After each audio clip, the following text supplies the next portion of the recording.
G'nifer, Deng, hello. Thank you so much for being with us here today.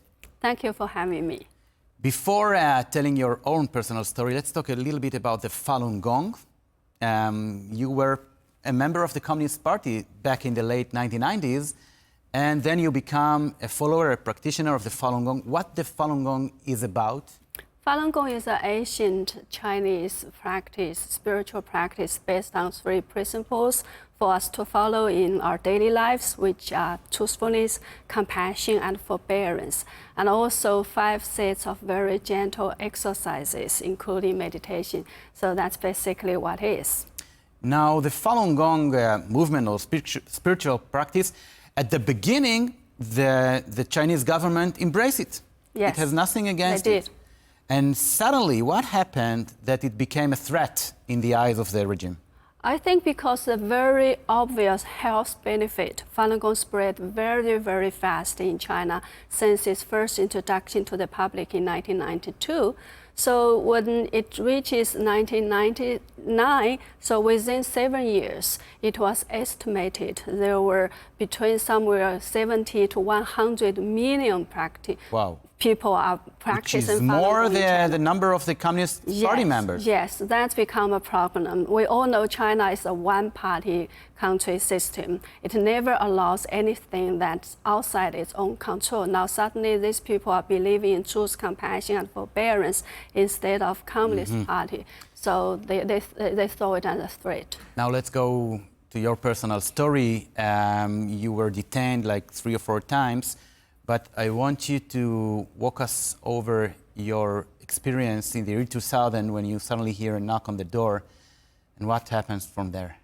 Yes, I think on April 13th, in 2 a.m. in the morning, while I was asleep in my home, a policeman suddenly took me to the police station and then threw me into a labor camp for 1 year. And the experience in the camp is like entering right into hell. Very, very unimaginably cruelty inside the camp. Labor camp, which yes, is being perceived as a a re-education camp. Yes. The aim is what? What the goal of the authorities when you come there? The goal of the police made it very clear is to get us reformed, which means to change our minds about Falun Gong, from thinking Falun Gong is good into believing Falun Gong is evil, is bad, and to act as the reformers for the party. So the main purpose is to change our thoughts, change our minds. But in the essence of it, they adopt so many cruel methods. For example, they tied a female Falun Gong practitioners to a chair and have several male prisoner guards shock her head, shock her private part until she lost control of her bowel movement. But on the table, they are telling you, you are a Falun Gong practitioner, this is the reason you are here, and you will get out here the minute you will tell us that you are beyond this and you no longer believe in Falun Gong. This is on the table, this is being said? Yes, yes, it is. Everybody in the camp understood it. And you are here because you practice Falun Gong, and if you want to go out, you have to reform, you have to give up Falun Gong. What have you been gone through? What were the methods they used on you to force you to, to leave your Falun Gong belief? I think for me, I personally, on the second day, they used electric batons to shock me all over the body until I lost my consciousness. And from the day 1, the pressure was always there. Every day you hear screams of other fellow practitioners who didn't reform. And they use, 2 T-sprays tied together with sharp end outside, push it through the vagina of female Falun Gong practitioners, twist until they saw blood came out. And from October on, they didn't allow anybody to sleep, no matter how long you can hold, until you collapsed. So I witnessed cases of people gone mad at that very moment because the lack of sleep. So the longest record I knew of when I was in the camp is 15 days, 15 nights and all.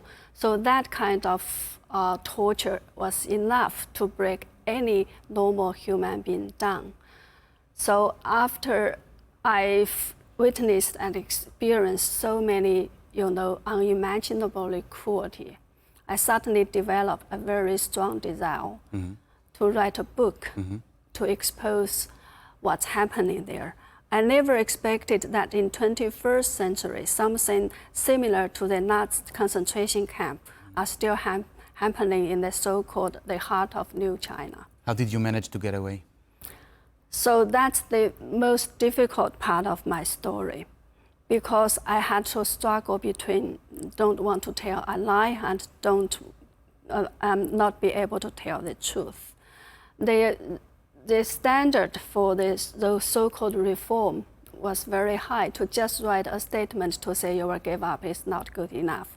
They expect you to write long articles to criticize your own belief, and then read out this long article in front of all the inmates in the camp, and then you are expected to torture others for the police to prove that you have been reformed. Oh, and that's what you did? Unfortunately, yes. That's why, like I said yesterday, after I was so-called forced to do all these things, I feel like becoming an empty shell in the human form, a non-human being, without thoughts, without soul, without your free will, without any human dignity. That's, I think, what's the essence of this so-called reform. And even after I was released, and even after I escaped to the West, I still couldn't recover. It took me so much trouble to try to gain back little by little my thoughts, my soul, my free will, my integrity, and my human dignity.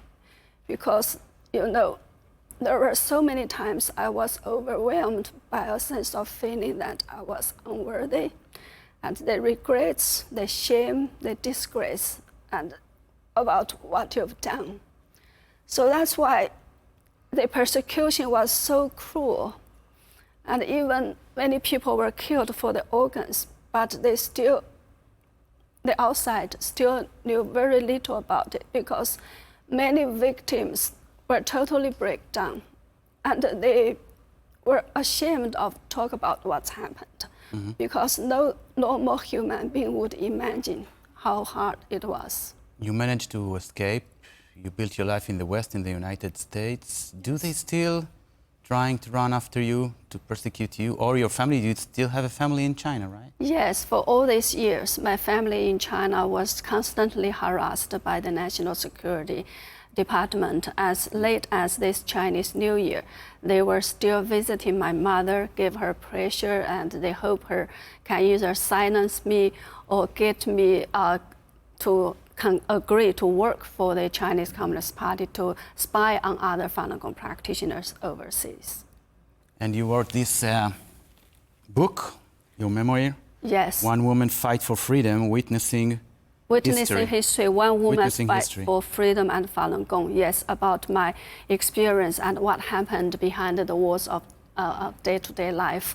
I think in terms of scale, this is the largest scale human rights disaster in China, and the world still knows very, very little of it. And I hope my first-hand experience can open people's eyes and know the true nature of the party. Nowadays, everybody is dealing with the Communist Party without perhaps knowing the real face of it, the other side, the dark side of the party. So I hope the world can open its eyes and see the party for what it is. Jenifer Zhang, thank you so much for this emotional story and for the readiness to share it with us here. Thank you so much. Thank you.